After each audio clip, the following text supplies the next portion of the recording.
18-year-old Aaron Blocker shifted uncomfortably in his seat. It was January 2011, and the Mississippi College freshman was doing his best to pay attention in his chemistry class. Chemistry was usually Aaron's favorite class. He dreamed of being a scientist himself. But today, he was distracted. His stomach was cramping, and he really had to go to the bathroom. Aaron had Crohn's disease, an illness that causes stomach cramps, severe weight loss, and diarrhea. He'd been diagnosed the year before, but for the past few weeks, he'd been suffering from a prolonged flare-up. Already this morning, Aaron had left the lecture hall 3 times to go to the restroom. Aaron tried to ignore all the twisting and churning that was going on in his stomach and just listen to the lecture, but pretty soon Aaron realized he couldn't ignore it any longer. So, like he already had 3 other times so far this morning, he quietly got up and began heading for the door again. But as Aaron climbed the stairs that led out of the lecture hall, he tripped over a backpack and nearly fell. Now, immediately, Aaron heard people laughing at him in the classroom, but that didn't really bother him, because all Aaron was thinking is, thank goodness that was not worse. Aaron had always been a bit uncoordinated, and he did fall kind of a lot, and unfortunately, he was very prone to breaking bones from even the mildest of impacts. As a child, he had managed to break his nose, his fingers, and his wrist, and he had also dislocated several joints. Thankfully, though, on this day, Aaron did reach the doors of the lecture hall in one piece, and then once Aaron was out the doors, he hustled his way down the hall towards the bathroom. 2 nights later, Aaron sat in the college cafeteria across from his girlfriend, Emily, who he had been dating for nearly a year. Aaron was a grade ahead of Emily, so she was actually still in high school. She was a senior. But his college was not far from her home, and so she came to visit him whenever she could. Emily had just gotten her first tattoo, and she was telling Aaron all about the experience, but Aaron was having a really hard time focusing on her story. The distinctive sort of greasy aroma of sloppy joes and tater tots filled the busy dining hall, and it was making Aaron feel really nauseous. He was on a restrictive diet because of his Crohn's disease, and the cafeteria's very greasy food was brutal on his stomach. But his dorm didn't have a kitchen, so he really had no other choice but to try to eat as much as he could handle. As he tried to force down some food, his stomach suddenly spasmed and Aaron clutched his belly in pain. Emily saw this and stopped her story and asked if he was okay, but Aaron sort of brushed it off. He said he was used to the pain and told her not to worry. But this time, the pain was just too much, and Aaron doubled over in agony as another spasm cut through his gut. Emily shot up from her chair and put her arm around him, and then whispered to him that he really needed to go see a doctor. And Aaron nodded and told her that, his abdominal pains had been getting worse and worse for days. And so Emily gathered up all their things and then called a taxi to take them to the nearest hospital.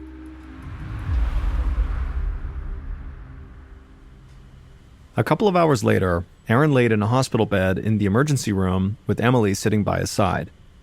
The doctor had ordered an immediate CT scan of Aaron's abdomen, and so now they were just waiting for the results. Aaron clutched Emily's hand and let out a deep breath. He was, unfortunately, quite used to hospitals, doctors, needles, and machines. And in virtue of being Aaron's girlfriend, Emily, too, was very accustomed to this environment. Aaron was very grateful to have his girlfriend by his side. And so he looked up at Emily, and he told her he just could not imagine going through all this stuff by himself. But before she could reply, the ER doctor came into the room with Aaron's test results. And the doctor got straight to the point and said he'd found something very troubling in Aaron's CT scan. But it was actually not Aaron's gut that was concerning the doctor. He said during the CT scan, as they're trying to photograph his abdomen, the scan had kind of inadvertently caught a bit of Aaron's hip bones. And basically, the bones showed signs that they were dying. It's a condition called avascular necrosis, which happens when blood supply to a bone is cut off, and so the tissue decays. Aaron closed his eyes and grimaced. He wondered if maybe this condition he'd never even heard of might explain his history of so many broken bones.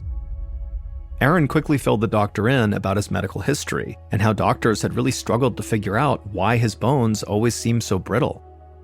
Throughout his childhood and teenage years, Aaron had been tested for various conditions, from common issues like arthritis to a rare genetic condition called Wilson's disease. But each time, the results were either negative or inconclusive.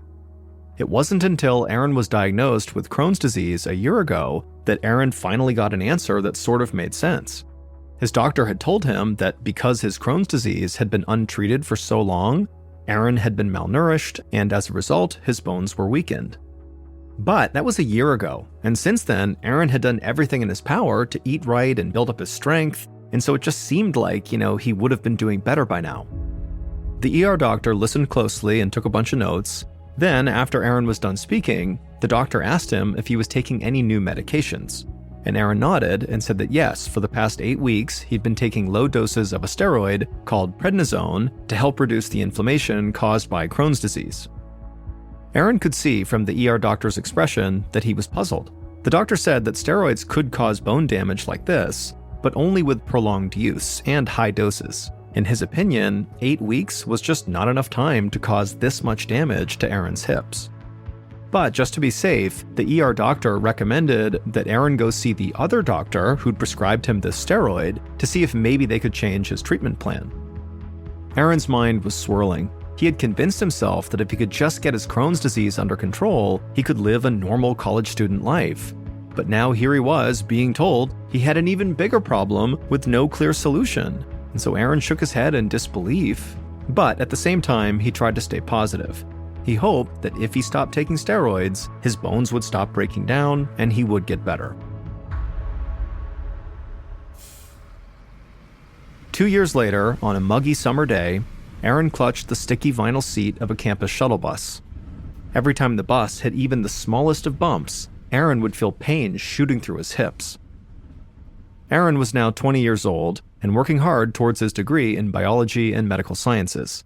It was fascinating to him to learn how the human body worked. He hoped that someday he'd know enough to understand what was happening to him. Because Aaron was still in constant pain. His weakened hips made it really hard for him to walk around campus, so he took the shuttle bus as often as he could, even though it was quite painful. Right after visiting the emergency room 2 years earlier, Aaron had stopped taking steroids, but that hadn't helped, and his hips had only gotten worse. At this rate, Aaron knew he could be facing a hip replacement surgery before he even turned 30 years old. When the shuttle bus came to a stop, Aaron carefully climbed down the steps and limped into the lobby of the school's medical building for an appointment with his orthopedist. He sighed as he shuffled his way into the very familiar waiting room. Doctors and nurses and hospitals were now as much a part of Aaron's life as college professors. A few minutes later, Aaron hobbled into an exam room and climbed up onto the crisp white paper covering the examination table. When the doctor arrived, he asked Aaron to lie down, but Aaron was in so much pain, the doctor had to actually help him lie down. After poking and prodding Aaron and also guiding Aaron's legs through several movements to check his range of motion, the doctor stepped back and grabbed Aaron's latest scans and began looking them over. And as he did, Aaron could tell he was very likely about to hear some bad news. He had seen that same concerned look on many doctors' faces in the past. Finally, the orthopedist lowered the paperwork and told Aaron that his avascular necrosis in his hip bones had continued to worsen and it was leaving behind a lot of dead bone tissue. And so he wanted Aaron to consider a surgery called core decompression to remove the diseased bone in Aaron's hips. Once the dead bone was gone, new blood vessels could develop and healthy bone could grow back. Ideally, this procedure would reduce Aaron's pain and help him avoid total hip replacement surgery down the road. Aaron was so desperate to feel better that he only had one question. How soon could they schedule this surgery? 8 weeks later, Aaron was at home in his small off-campus apartment, studying in bed. He hadn't been able to move much since his surgery, and he was irritable at how slow his recovery had been. He was having trouble focusing on the biology textbook he was reading, so he put it down and reached for the TV remote. But when he clicked the power button, the TV wouldn't turn on. Aaron wondered if maybe the remote's batteries were dead, so he carefully swung his legs over the side of the bed, grabbed onto his headboard, and pulled himself upright. Then Aaron grabbed the aluminum walker right next to his bed that he needed just to get around, and he inched his way across the room to his desk. He pulled 2 AA batteries out of the desk, but then he dropped one of the batteries as well as the back of the TV remote onto the floor.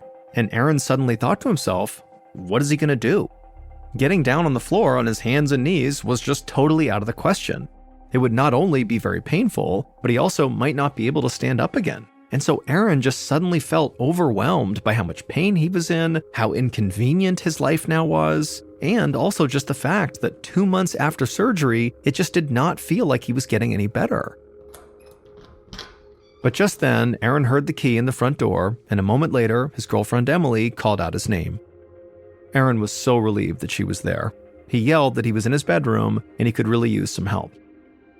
Emily came into the room, and she could see that Aaron was very distraught. She helped him back into his bed and then reached under the dresser to retrieve the battery and the back of the remote. Emily suggested that Aaron just close his eyes for a half hour and she'd make him some lunch. Aaron smiled and felt so thankful to have Emily in his life, and then he did close his eyes. But Aaron was too anxious about his situation to fall asleep. It felt like his life's goals were slipping away from him. Aaron had had to take time off of school after the surgery, and he didn't want to delay getting his degree any longer. And so he really just had to find a way to get better soon, or else the future that he longed for with Emily just wouldn't be able to exist.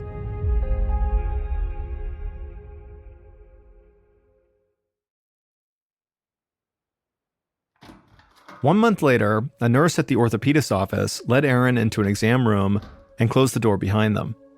Aaron attempted to climb the tiny step stool in front of the examination table like he had done so many times in the past, but this time the pain in his hips was so extreme he just couldn't do it, so he opted for a chair instead.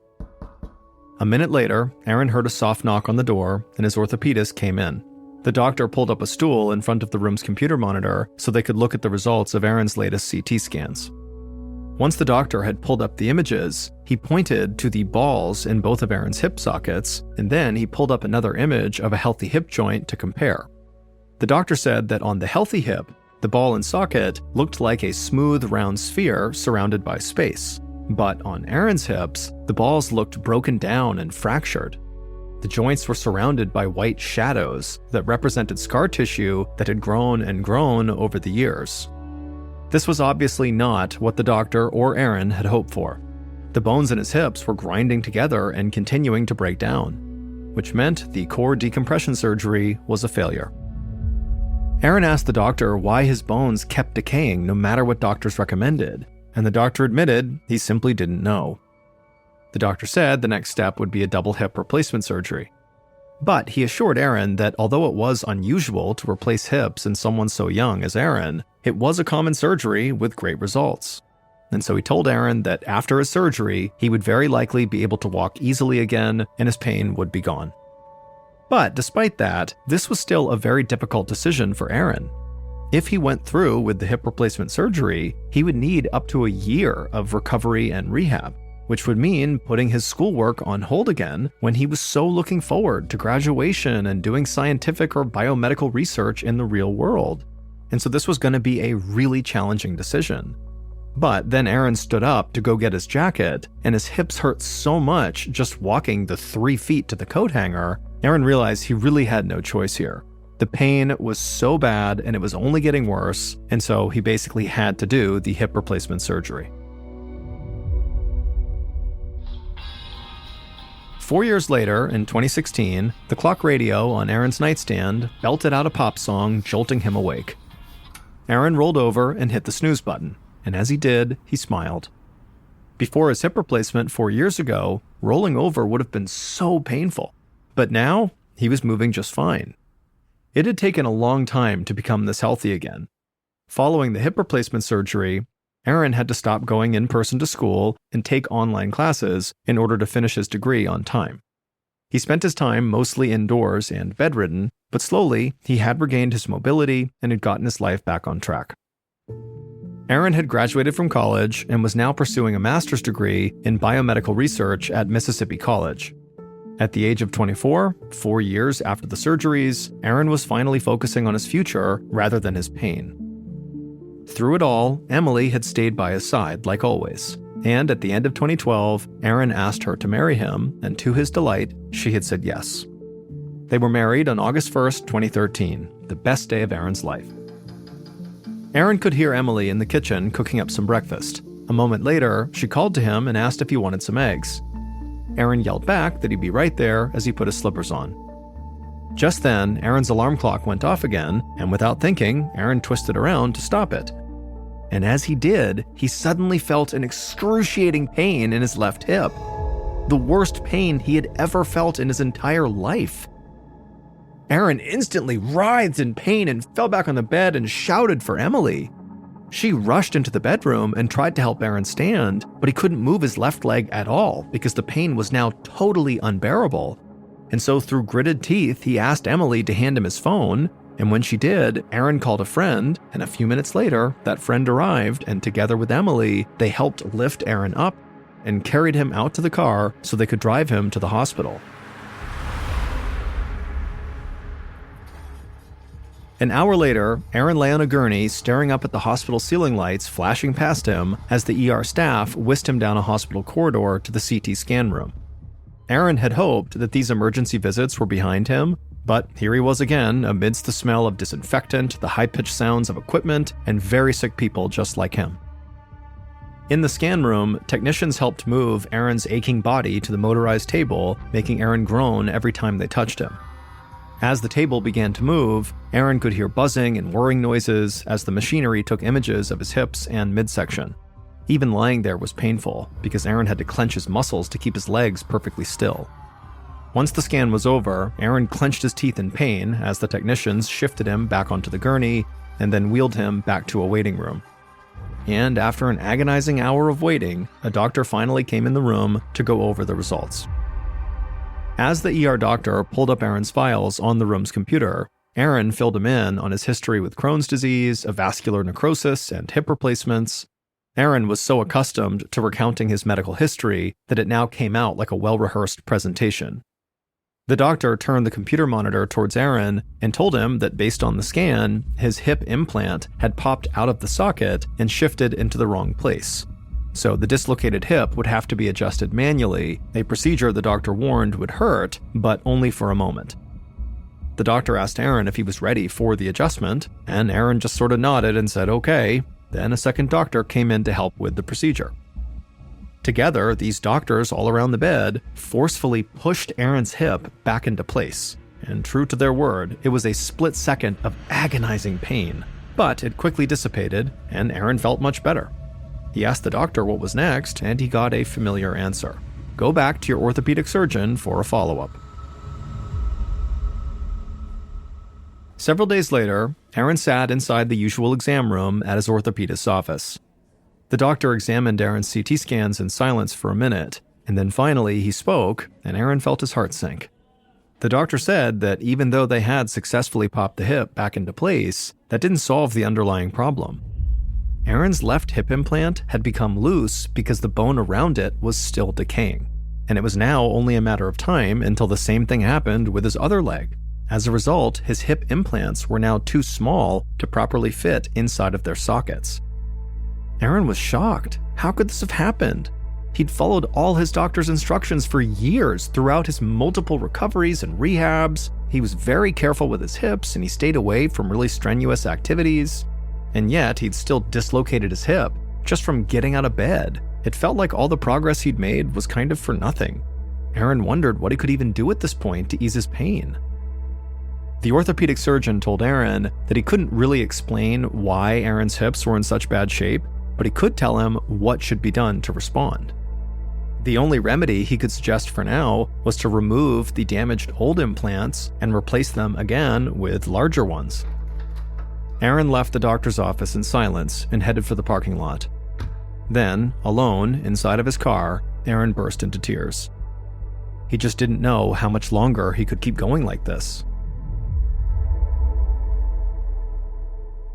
By the time Aaron got home, his despair had morphed into anger. He had already endured 11 serious surgeries and more broken bones than he could count, and he was only 24 years old. He'd seen a parade of doctors, and none of them had come remotely close to figuring out what was actually wrong with him. Even if he got another hip replacement, Aaron knew it was only a matter of time until he would have to do it again and again and again if his bones continued to decay. Aaron wondered if maybe he would just spend the rest of his life in a wheelchair. Just then, Emily got home from work, and when Aaron saw her, he went from being mad back to being sad all over again, and he broke down and just started crying. Emily tried to comfort him, but Aaron was inconsolable. So Emily just kind of let Aaron vent, and then once he was done crying and kind of talking about what was going on, she asked him to come keep her company in the kitchen while she made them dinner. Aaron smiled at her and then slowly eased himself into a chair at the kitchen table while Emily poured them each some wine.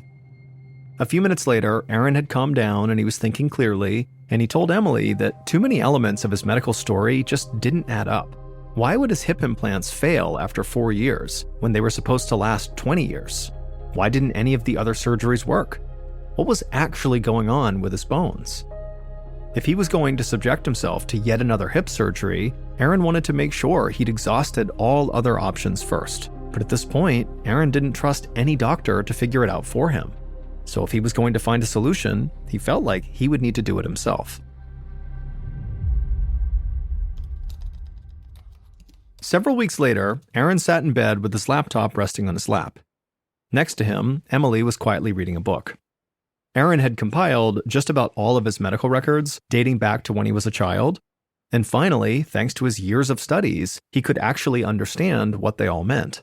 When he looked at all of his records together, Aaron found patterns that did make sense for a person suffering from Crohn's disease.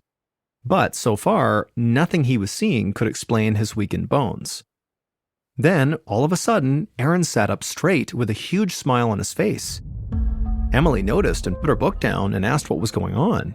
And he showed her a series of his medical records going back a decade, all indicating severely low levels of an enzyme he'd only heard of once before, called alkaline phosphatase. Back in 2010, when Aaron was a junior in high school, one of his doctors had noticed he had low levels of this enzyme, which was why Aaron had been tested for the genetic condition called Wilson's disease. Now, Aaron did not think much of this at the time, since the results were inconclusive, and no one had ever mentioned the enzyme again. But as Aaron dove deeper into his medical records, he noticed the low levels of the enzyme in 2011 as well, and 2012, and 2013. In fact, every year since 2010, his blood tests indicated low levels of alkaline phosphatase. Emily and Aaron looked at each other. What was this enzyme, and what did having low levels of it mean? They wondered if maybe it was the key to understanding what was going wrong with Aaron's body. Emily looked on hopefully as Aaron typed in, "What is alkaline phosphatase?" into an online search engine. The first result he got back was for a website dedicated to an ultra-rare disease with a long name Aaron had never heard of. Aaron clicked on it, and then immediately after reading just a couple of sentences, he looked at Emily with a big smile on his face. All of his symptoms matched up with what he was reading.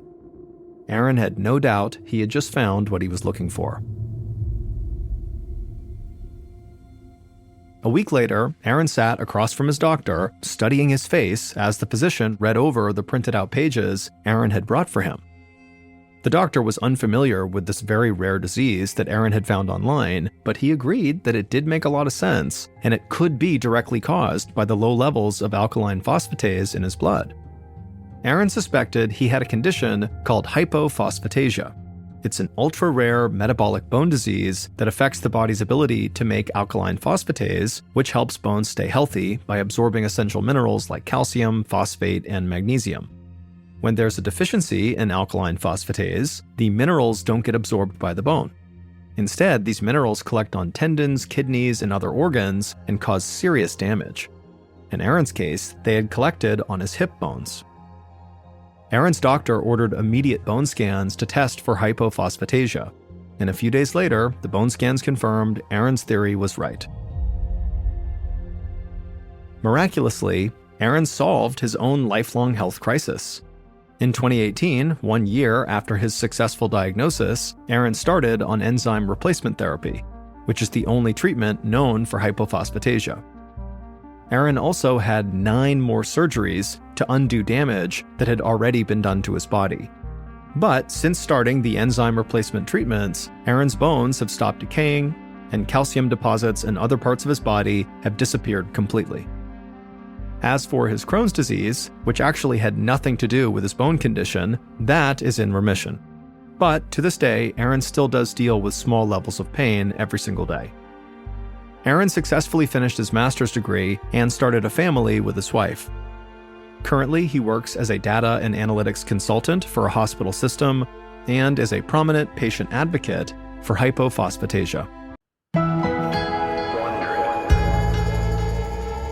Working at this paper mill for 20 years, and he was reaching up to get something on a shelf when he threw his back out. And in fact, he had slipped a number of discs, and it ultimately meant he was not able to work anymore. He was going to be disabled. And so he's suddenly out of work. His wife, Shelly Martin, was not working at the time, but when he couldn't work, she needed to get a job. And so Shelly, who had not worked in a long time, was able, through some connections, to land a job in her hometown in Maine called Palmyra. Palmyra was a very small, rural community. I mean, we're talking maybe 1,200 people that lived there. They also had a 17-year-old daughter named Chelsea who was not eager to go, but it was the only place they could afford, and so they had to go. Luckily, because Palmyra was such a cheap place to live relative to where they had been living, that for less money, they actually ended up getting a bigger piece of property than they had lived in before. It's this beautiful farmhouse that sat on a whole bunch of acreage, but it was incredibly isolated. You had to go down this bumpy access road to get to their long driveway, and then once you were on the property, you'd look out and it was just a full 360 degrees of very dense forest that virtually no one was in. There was no nature trails. It was just dark, dense forest everywhere you looked. So even though no one's that happy about it, they end up moving into this farmhouse, and as they're unpacking their truck, Eric picks up one of his many rifles that he owned. Eric came from a long line of hunters. He loved to hunt. It was his favorite thing to do, and he had a whole bunch of guns that he kept. And as he's carrying the rifle into the house, Shelly says, "Oh no, we're not keeping the guns in the house. You have a barn, you're gonna put your guns in there." This had always been a point of contention for them in their marriage. Shelly just didn't feel safe having guns in the house, especially having kids in there. And so ultimately Eric agrees, okay, fine, I won't put my guns in the house. I'll put them in the barn. And so he went in the barn, and he and his son, Sean, who he had come out to help him, they built this gun case for all of his rifles. It was very heavy duty. They put it in the barn, and then they locked that and then locked the barn itself. So they were totally secure in the barn, but definitely not readily accessible. Over that first year, Shelly and Eric developed this ritual where at the end of the day, they would go out on the front porch of their farmhouse and look out onto the front yard, and they would drink coffee. It was something they both looked forward to, and virtually every night they did this. And so almost exactly a year after moving in, it was in early 2006, Shelly and Eric are sitting on their front porch, enjoying their coffee, they're chatting, and Shelly thinks she sees something in the woods. Now, you have to understand the layout and how far away they are from the woods to get a sense of what they were seeing. Right in front of their porch was a gravel road where they parked their cars. About 20 meters away from their house to the left is their barn, and beyond the barn, basically straight out from the porch, is this huge open field where there's no trees or anything. It was like open grazing area. And then way beyond the field was the beginning of this tree line, of this really dense forest. So we're talking at least a couple hundred meters away where she sees these lights. And she described it as like a pulsating light. It did not look like a car or some sort of vehicle, not to mention there was no road out straight ahead from their porch. It was just a dense forest where there was absolutely no one that should have been in there. Eric immediately, when he sees the lights, he thinks there's a poacher on his property, someone illegally hunting on his property. And so he gets Sean, his son, who did not live with them but was staying the night that night, he gets him to come outside and say, "Hey, do you think that's a poacher down there at the edge of our tree line?" And Sean's like, "I don't know, maybe." Eric decides that he wants to go tell this person to leave his property, and so he asks Sean to come with him. They figured they would just get to the edge of the property and yell out, "Hey, this is private property, you need to leave." As they're walking across the field and they're getting closer to the tree line, the lights, those pulsating lights, begin to fade and disappear back into the woods. And they get all the way up to the tree line and they can't see any lights at all. Even though at this point, standing on the edge of the forest, Eric and Sean are fairly confident that this poacher has left, they decide, just to be sure, let's walk a little ways into the woods. Even though it's totally dark, we're not going to get lost. We'll walk a little ways into the woods and just continue to yell, "This is private property," so they really do leave. And so they begin walking, and it's a very dense forest, lots of low-hanging limbs. It's not somewhere that's easy to walk. There's no walking trails or anything like that. And they walk, 10, 15 meters into the woods, and then they hear what sounds like someone walking parallel to them, maybe 15 meters away from them on their left. And they both stop and they look. They didn't want to take any chance that they were being stalked by a predator.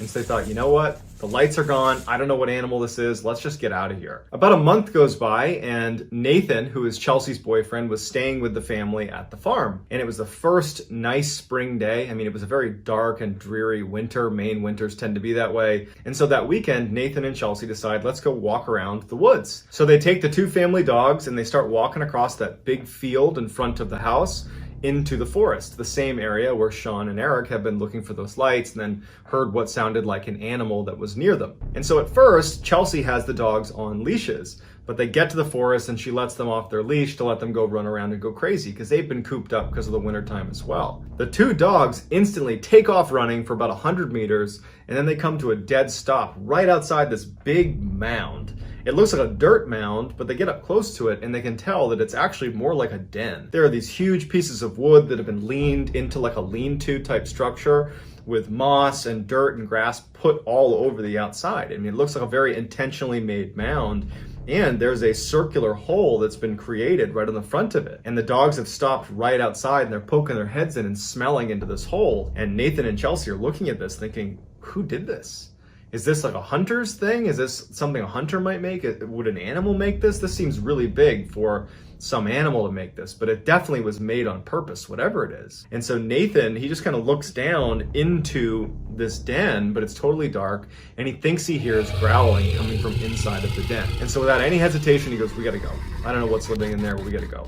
And so they take the dogs, they put them back on leashes, and the two of them get out of the forest as quickly as they can. When Nathan and Chelsea came back to the house, they told Eric and Shelly, and actually Sean was there too, and they said, hey, we found this den of some kind out in the middle of the woods, basically straight out from your front porch. And that's when Eric and Sean said, well, about a month ago, we were out in that same area, and we could have sworn we heard some animal stalking us. A couple of months go by and Eric and Shelly are sitting on their front porch having their coffee ritual, and there was just this low mist that kind of hung over the entire field. And as they're sitting there, they're commenting on how creepy it was. And what started as just kind of a friendly discussion about the general creepiness took a turn when they realized that they couldn't hear any wildlife.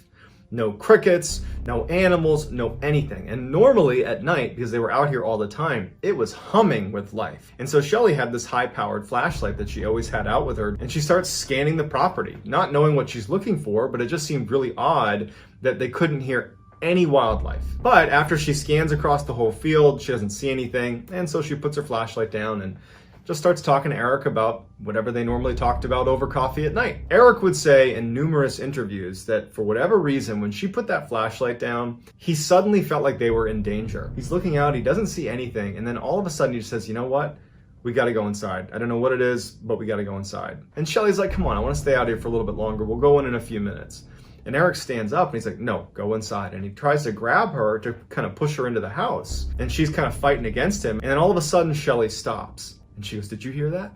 And Eric immediately knew that whatever it was, it's the reason he had that sudden feeling of being in danger. Eric turns around and he can't see anything because it's too dark. Shelly grabs her flashlight and she begins scanning the tree line. And she gets to the field and gets about halfway across the field right in front of them, and she stops. Because right in the middle of the field are three creatures that look like wolves. These huge creatures that are looking right at them. Two others join them. So there's 5 wolf-like creatures that are staring at them right from the middle of their field. She says to Eric, what are those? And Eric, who's an experienced hunter, he has no idea. He goes, I think they're bears. They could be wolves. We gotta go inside. And so Shelly's just holding the light and they start charging directly at her so fast that she wasn't able to keep the light on them. They were already halfway across the field. They go inside, they shut the door, and they lock it. And without saying a word, the two of them make their rounds across the entire bottom floor, lock every window, close every blind, make sure everything is shut. There was something different about these 5 creatures. The way they started running towards them, it just felt like they were targeting Eric and Shelly. And so even after the house had been secured, they didn't feel safe. And so they're standing in the middle of their cabin, and Eric's saying, my guns are in the barn. We have no protection. And Shelly is like, whatever you do, do not go out there. We don't know what these are. It could be a bear, it could be a wolf, we don't know. Don't go out there. Shelly goes upstairs, she shuts off all the lights, she makes sure all the windows are shut. And then she goes to Chelsea's room, her daughter, and she wakes her up and she says, hey, come here, you gotta look at this. And they go to the window and they kind of like poke their head into the window because they don't want to like totally open it up and stare out because they don't want the creatures to see them. but they're kind of poking their head out the window, and she's like, look. And standing on the gravel are these 5 creatures that are just standing in a row looking directly at the house. It was like they were waiting for them to come out the front door. They were just patiently standing there looking at the house. It did not look like normal animal behavior at all. And as she's looking, one of the animals looks up at Shelley in the window, and the creature stands on its 2 legs. It gets on its hind legs and looks at her, and Shelley gasps and falls over because the creature's like 8 feet tall. And so Shelley's on the ground looking at Chelsea, and she can't believe what she just saw. It's like her brain can't process that this creature, one, had even seen her. They barely had their head up in the window. But that it stood on its hind legs, that it was so big. What are they doing? Sitting in a row right on the outside of the house waiting for us? What's going on here? And so Shelley tells Chelsea, get in your bed, don't go to your windows, don't leave this room. And that's when Shelley also remembers that she hasn't heard her 2 dogs. And she's worried they might be outside. And so she starts quietly walking all along the top floor looking for her dogs. She's calling to her 2 dogs, and they don't come out. Goes into the master bedroom and finds her 2 dogs hiding in the corner of the room next to each other. Like they're startled by whatever it is outside. Meanwhile, Eric was pacing downstairs thinking he needed to go to the barn and he needed to get his guns to protect the family. But he knew that between his own disability, he can barely walk very fast, and he'd have to unlock the barn, and then he'd have to pull down the gun case, unlock that. All the while, he's exposed to these animals that are out there. And so the next best thing in his mind is maybe he could run outside, get in his truck, and back the truck up to the front door, and then he could get his wife and his daughter to come out, jump in the car, and they could drive away. So he just goes to the window and he pulls the blinds aside to look outside, and those 5 creatures are now gone. They're not sitting on the gravel path right in front of the house. He doesn't know where they are, but they're not in front of the house. And so he closes the blinds and he's like, well, I don't know where they are. It's too dangerous to go out there. He starts pacing some more and he goes back to look, and he sees them back in the field where they first saw them, all 5. You can see all 5. They're facing the house still, but he can see them because the moon has now popped through and he's got illumination on the field, and he can see all 5. And he's like, okay, maybe if I just keep my eye on them, I can open the door, run out, get the car, back it up without them seeing me. And so without telling Shelley, he opens the door and he goes onto the front porch and he sees them out in the field. He's got a good line of sight on them. Quiet as he can, he walks down the steps and he makes his way over to his truck, which is about 10 meters away. And as he's getting closer and closer to his truck, he's got his eye on the creatures that are in the field. They haven't moved. They apparently haven't seen him. He gets to the driver's side of his truck and he's got his keys out and he's kind of fumbling to hit the unlock button, and then his motion sensor light kicks on. And he's so on edge being out there, when the light kicks on, he drops his keys because he's so startled. And the first thing he does, he looks towards the field and he sees that one of the 5 creatures is now standing on its hind legs looking at him directly. Before he even bends down to get his keys, he sees them all running towards him. He reaches down, he grabs his keys, he runs back to the house as fast as he can, and he gets inside and slams it right as he can hear them crossing the gravel right in front of the house. And he hears them bound onto the porch and start running around the wraparound porch. He's too scared to even look in the window, so he ducks down to get out of view. Shelley, who was upstairs, can hear everything going on, and she yells, Eric, what's going on? And he goes, stay up there, stay up there. Shelley, Eric, Chelsea, everyone's just frozen waiting, knowing that these creatures are right on the other side, walking along his wraparound porch. And after a while, he hears the footsteps of these creatures leave the porch and go back onto the gravel area. And at some point, he pokes his head up and he looks, and all 5 are sitting there just facing the house, waiting for them to come out of the house. And so he scurries up the stairs to where Shelley and Chelsea are, and they just are so scared. So they decide they gotta call the police. If nothing else, the police will drive up and their vehicle might scare away these creatures. But on the phone, Shelley lets on that what they're really scared about is something on their property. In fact, it's 5 creatures, things running around outside their property. And immediately the police officer who's responding to this, he's like, all right, well, are you sure it's not a moose? Are you sure it's not a bear? And finally, she's like, no, can you please just come over here? And he's like, listen, ma'am, just keep your door shut, keep your windows shut, and I'm sure it'll be fine. And ultimately, that's how the call ends. They're on their own. The family felt helpless. And Eric especially felt really frustrated because he can't protect his family. He doesn't have a weapon. He can't get to his vehicle. They're just trapped. And so they decide the only thing we can do is barricade ourselves inside of the house. And so for the next 30 minutes, they put heavy furniture in front of all the doors and the windows. They blocked everything as best as they could. They got kitchen knives and they got an axe that they had inside to chop some wood. And so they go upstairs, they lock themselves in the master bedroom with their weapons and their dogs.